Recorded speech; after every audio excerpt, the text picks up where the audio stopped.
The presentation will begin in a short while.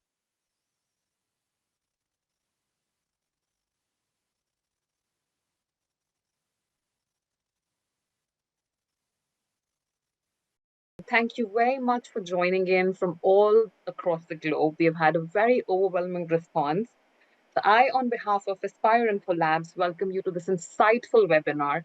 And I promise you that by the end of this 30-minute session, you will go enriched and immersed in knowledge. I'll have Philip with me to go ahead and answer your questions. I have a few of mine to ask him about the industry and a couple of other things. Before that, I'll request Philip if you can bring the screen up, and then we can go ahead and deep dive into the session. By the time Philip brings that up, I'll just give you a little snapshot of who Espire is.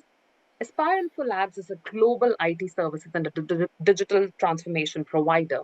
We are part of a $2 billion group, which is owning hotels, universities, colleges, and is part of the parent company. As an IT company, it plays a key strategic role in helping hotels and hospitality brands tackle many challenges we are facing in the industry today. Whether it's technological disruption, personalization, guest experiences, or the shortage of manpower and whatnot. But we focus on digital transformation platforms, talking about customer engagement today, automation, analytics, which are directly connected with industry's pain points. Joined today with Espire is CUBE, its consulting partner. CUBE helps businesses make decisions today to create operations that are just not strategic, but absolutely growth-focused and geared to evolve over the time period. And joining me today is Philip. Actually, a little brief about Philip would be best, right? So Philip is an expert with about nearly 3 decades of experience, and his passion has actually led to the creation of CUBE. His experience in sales, marketing, revenue, distribution, strategy, and there's a lot more, having worked across all facets and in different parts of the globe, he has actually gone ahead and created sustainable strategies via intelligent decision-making to take the businesses forward. So without further ado, ladies and gentlemen, I bring Philip to you. Philip. Yes, hello, Pooja. Thank you so much for having me today. Greetings from Asia. You know, I'm based in Hong Kong, so at the other end of the globe, pretty much to London. And I'm excited to be here today and answer some questions and share a little bit of knowledge, wisdom, and insights. Fabulous. We've had a very overwhelming response while people are joining. We are still recording this session. We are going live on Espire page. You can actually go ahead and share the LinkedIn page as well. But Philip, let's go ahead. And in the meanwhile, people have really heard about personalization. Can you start by sharing with us what are the key guest behaviors that hoteliers should focus on and how personalization has evolved in the hospitality industry over the last few years?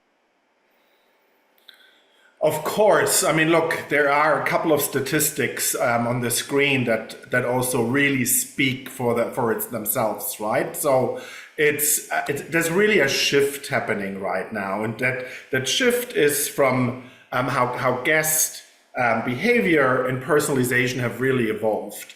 So 71% of guests expect personalized interaction. So it's not just a add-on any longer, it's an expectation that guests have. 76% feel frustrated when it's missing. So it is something, again, that's really expected, and because it creates this emotional connect, of course people get frustrated when you take something away from them, right? So it's no longer optional, it's really a baseline expectation, right? It's not it's really about empathy. It's about being very relevant in our communication. And when we look at the marketing funnel, it really starts at funnel entry, where we have to be very relevant already so that people really remember our name, our brand, what we stand for, and what we deliver throughout the funnel to really drive conversion. So no longer is it just surprising a guest on arrival with a welcome drink. It's really a very tailored, digitized, and then of course the human element experience that goes end to end from a guest experience, but also in the funnel, including retention, right? So it's not just about serving guests well any longer, it's about serving guests very uniquely according to what they long for.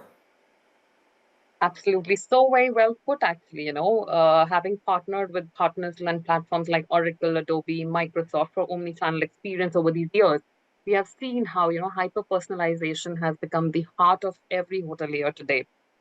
On that note, actually, for our guests, we have a quick poll here. So I'm going to bring up the first poll question for you guys.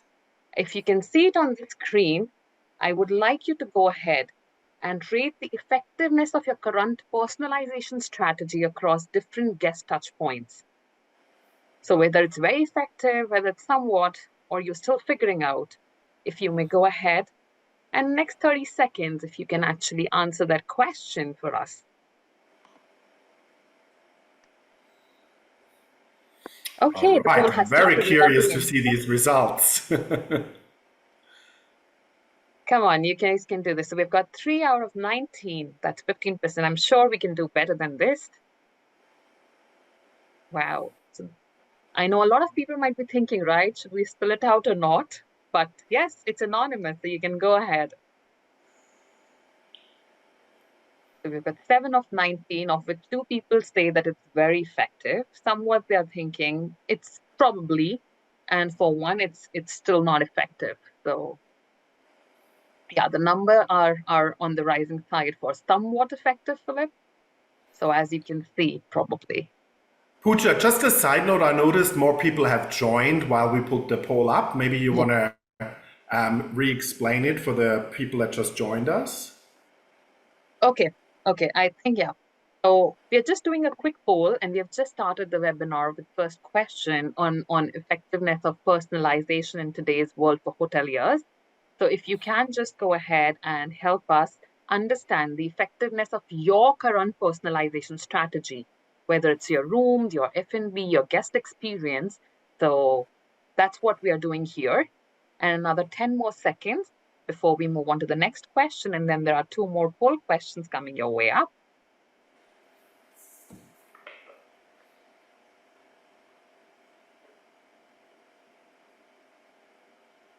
Okay, so we will stop here and still, Philip. So the results are tilting towards somewhat effective. 50% of the population here thinks that, the personalization that they have is somewhat, while 17% of the people think that it's not effective, and about 33% they think that that's really effective. Okay, good. That gives us a little status where we stand today. On that note, because we have done something around data, I have a question around data for you. What do you think is the role of data today in the success of personalization strategy? And how do you think hoteliers can use this effectively? Because everybody's talking about, CDP, unification, how we can go ahead and immersify the data. So what's your take on that?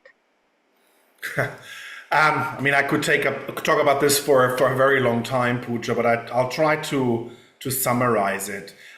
First of all, I would like to break down what does data mean? What is data?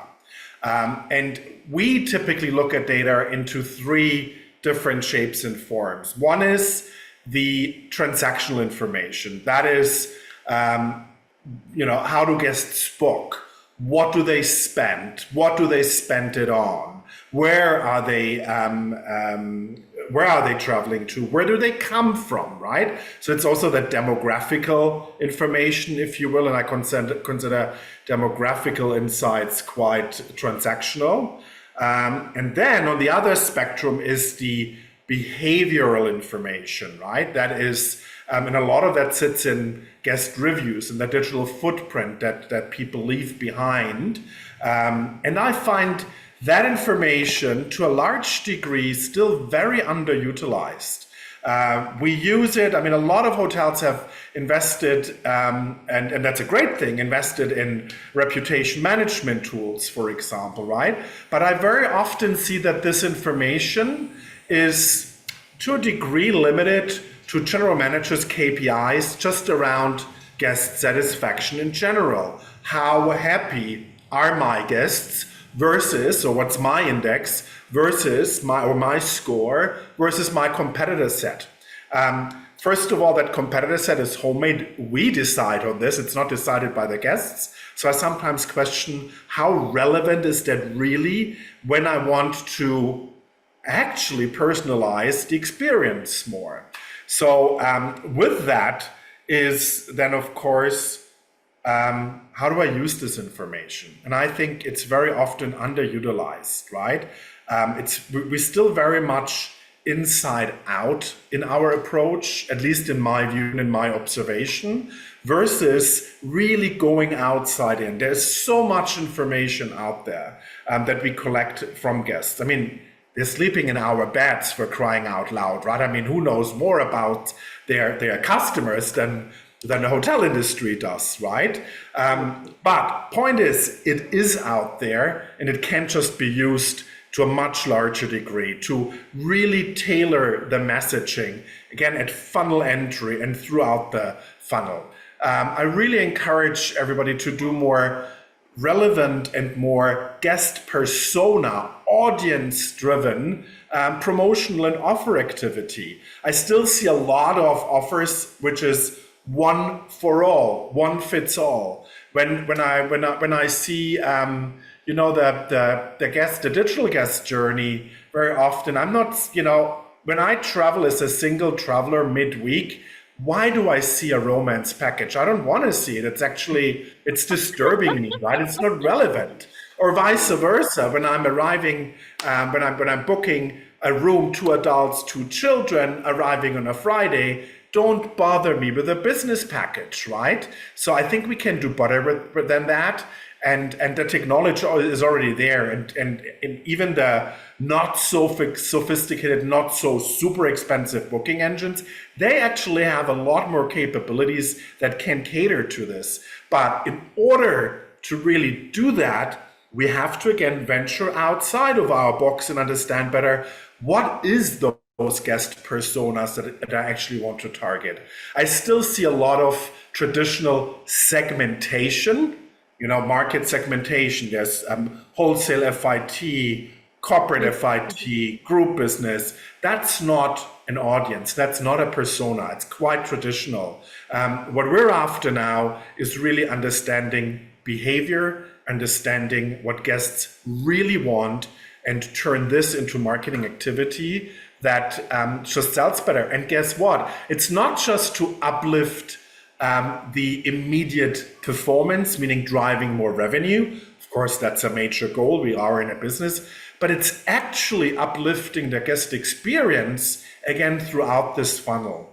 And when this guest experience is uplifted, you automatically, organically drive more conversion, and more conversion not just by selling rooms, by really actively selling additional revenue streams as well. But now it feels less like somebody's hard selling something to me. It's actually somebody is offering something to me that I actually want, or that I didn't know I wanted, because somebody did the homework, right? So when data is really used with care and with clarity, it can really become the foundation for loyalty or guest preference, and really driving that longer term connection with the guest, in particular when we do the post-stay, right? Which I think is also a massive opportunity still.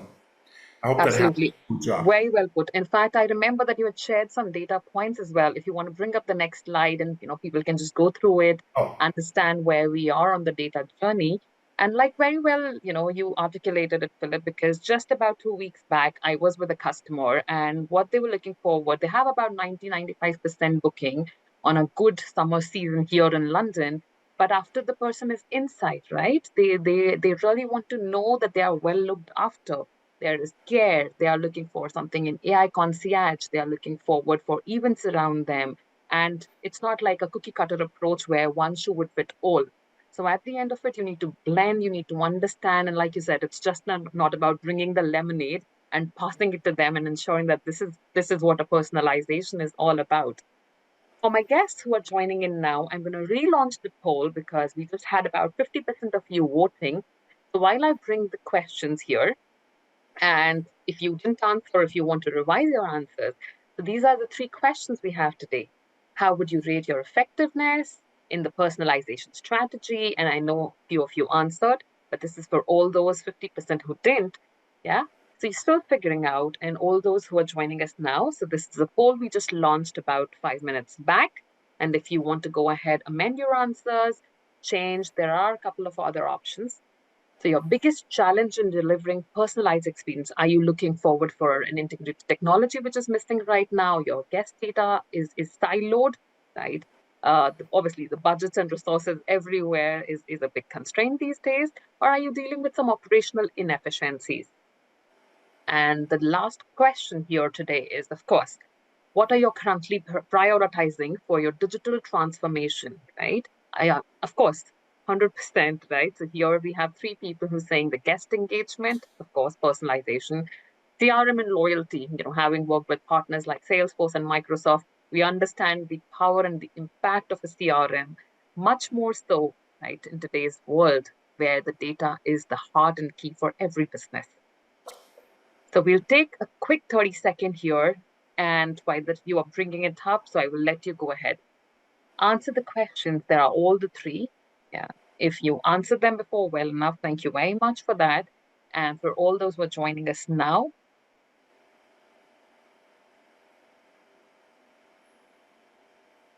so Philip, you want to try something on this when we talk about the biggest challenge? Most of them are still saying that it's operational inefficiencies and lack of integrated technology. Of course, budgeting, yes, but that's not something which we can do much here, right? Can be. Yeah, well, yeah, integrated technology, that is a massive topic, and this is in our industry quite special, right? I mean, not a lot of industries have that same struggle. And what I see a lot is, we talk about the tech stack, and that is where I go, be careful with what you even call it, because a tech stack can be interpreted as just a checklist of, I need this, I need that, I need the other. So, all right, I need a CRS, I buy it, tick. I need an IBE, I buy it, tick. I need a CRS, I buy it, tick. I need a PMS, and so on. But what we forget often is that actually it shouldn't be a stack or a checklist. And just because you have it all, does not make it necessarily really functional. In particular, when we wrap it again around the guest experience, because I think for a long time, the technology, the PMSs in particular, they were wrapped more around the users in the hotel to make their life easier, checking people in, checking people out, making reservations, and so on. But now that has really changed. We really need to make it more guest-centric again. And therefore, instead of being a stack, I would like to, and I don't have a visual of it, but I would like to flip it completely around and turn it into a bridge. And this is where these integration issues really come from. So yeah, it's not easy, but it's something that every hotel, every organization really needs to start looking at this. How can I integrate my systems better, or how can I actually get systems maybe that just already come with better integrations so that this guest journey becomes more seamless and that my communication, my marketing activity does the same thing. Do you want to talk about the pool, Pooja? Yeah, absolutely. So in fact, I just wanted to check with them what are the areas of prioritization for digital transformation. And we've got literally that's a staggering result where every possible area is being taken here. So where we are talking about guest engagement and personalization, CRM and loyalty, operational efficiency, revenue, omni-channel experience. So everything is being covered as a priority. And obviously the guest management engagement and personalization tops with about 75%. So that's scales are completely tilted.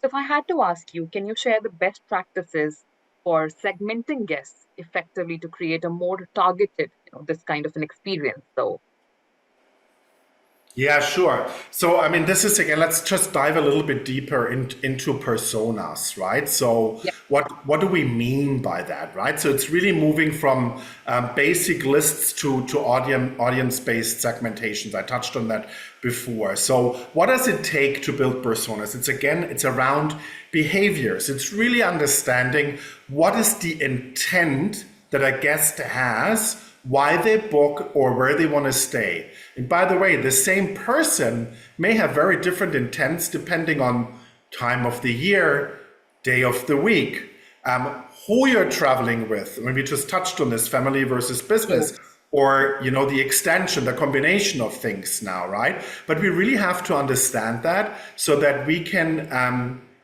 really become, again, more relevant and move away from this very static segmentations.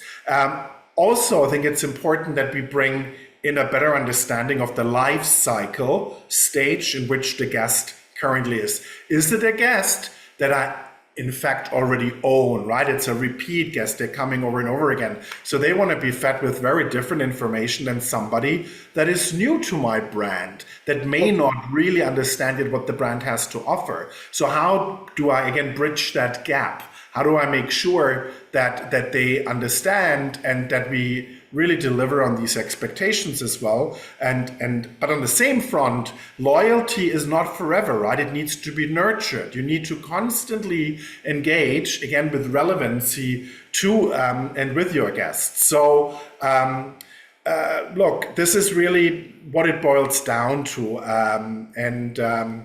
So to me, relevance is equal to connection plus conversion, right? That's what you really want to do. Again, it's this making that funnel really work for you.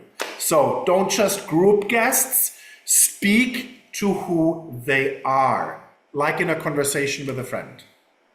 No, absolutely. I love that equation, right? So what makes relevant today? And each hotel would have a different viewpoint about what makes relevant to them. But it's actually boiling down to two very basic, simple things, right?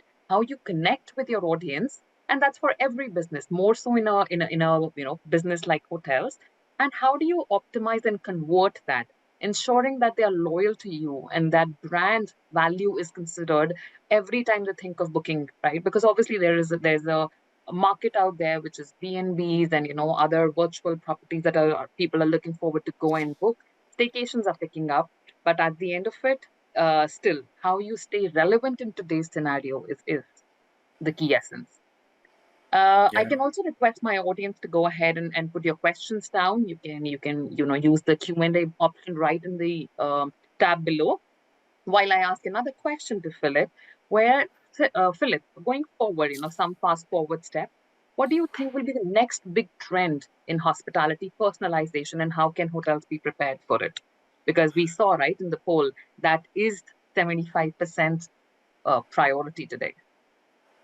Yeah, the next big trend. I mean, of course, there's two things. One is CDP, so customer data platform. And that hangs very much together with system integrations, of course. What we mean with that, and this is in particular important for hotels that have a lot of food and beverage out there, and food and beverage or spa and events that's not necessarily only frequented by hotel guests, right? So how do I really bring this together? Because very often I still see a lot of done in isolation. Yes, hotels also ventured out and have table management systems now with a mini CRM built in, but suddenly they just talk to their food and beverage guests separately from talking to them. I mean, there's this lack of understanding. How do guests move within my ecosystem, right? And this is where a customer data platform can really help you on that front, right? So that you get a very holistic view on your guests' behavior inside your ecosystem. So that ecosystem could be your hotel, your outlets, your venues, your spa, what have you. But of course, also on a wider scheme, when you have a situation where you also run beach clubs, where you have multiple hotels in different destinations. But again, don't limit it to just the room side. We're very rooms focused still. Really holistically, where do people spend their money? And hotel owners in particular, they have a growing demand and a very good understanding that they want operators to optimize the total asset, right? And as brands, very often we're still very much transactional fees, reservation fees, marketing fees, and what have you. So this is something that I think is becoming really, really important. And then the other massive topic, of course, is AI, right? Yeah. And AI, again, I want to move this trend outside of our four walls and move it into guest perspective. The way guests, travelers are searching is already changing, and it's changing with a massive pace now, right? Everybody's using the ChatGPT's perplexities of this world, and this is where content becomes so extremely important to understand how we make our content AI readable. It's a very different animal than just looking at traditional, keyword search and so on. That doesn't go away. But I think it's really time that we start to understand how content has to become AI readable moving forward. Within your own four walls, but also outside, how can I bring these different sources of content together to drive the attention to my brand?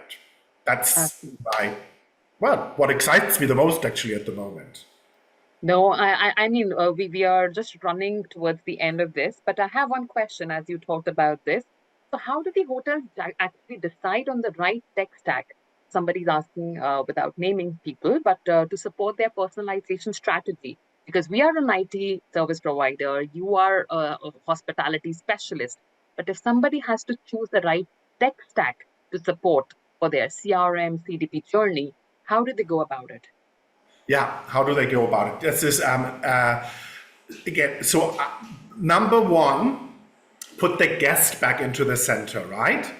And then figure out what do I need to put in place that actually caters to the attention and to the satisfaction of the guest, right? And then and how does it integrate with other tools that I have? So again, it's not just flip it from being a stack or a checklist into a holistic, integrated ecosystem of tools and solutions that are centered around one thing, and that is the guest. That's a very short answer for a pretty complex topic. I'm sorry, but this is we could fill out another couple of webinars on that one. But Absolutely. great question and super important. We'll dive deep more into it, but in the interest of time, I'll take one more question. So someone's asking, what are some of the real world AI usage for segmentation? Because you talked about AI, it's a touchy topic, and you have a question around that. So yes, what's the real world AI usage for segmentation? A real eye. Okay, great. Well, I would say, let me throw that question back into the court of the person who asked that question. I'm not sure if you're in a hotel, but just go to ChatGPT or Perplexity, whatever you use, and type in what you think a guest, what questions would a guest ask, and then check if you're being found. And if you're not being found, then you need to work on your content, right? So this is where reality really hits the fan. That when but it's in front of us. There is no such thing as consoles or solutions where we can track or measure the impact, but we can certainly measure how we're set up in the background, if that helps. Absolutely. In the interest of time, we are top of the time. I'm going to launch one more question for you guys. So the last 25, 28 minutes that you spent with us, how confident do you feel? Do you think you are there in your journey? You still don't know where to start? And of course, we are here for you for more one-to-one engagements, right? We can set up some conversations to understand your journey, where you are, and you would like to explore more of these conversations, right? With Philip, myself, and that's where Aspire is, right? We would be not here without CUBE. So in conjunct with CUBE, I would like to thank you all. And of course, whether it's your CRM, personalization, CDP, you can always find us at the step of your way to handhold you. On that note, we'll stay back for a few more minutes to answer any questions. But other than that, it's been really humbling to have such a great response. We'll be sharing this recording on our respective pages. Also, a link will come to you.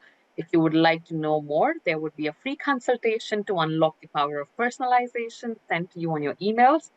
But yes, we are here for you and thanking you for your time, effort, and energy in sparing with us today, and wishing you all the best. Yeah, we'll be in touch soon. Anything else from you, Philip?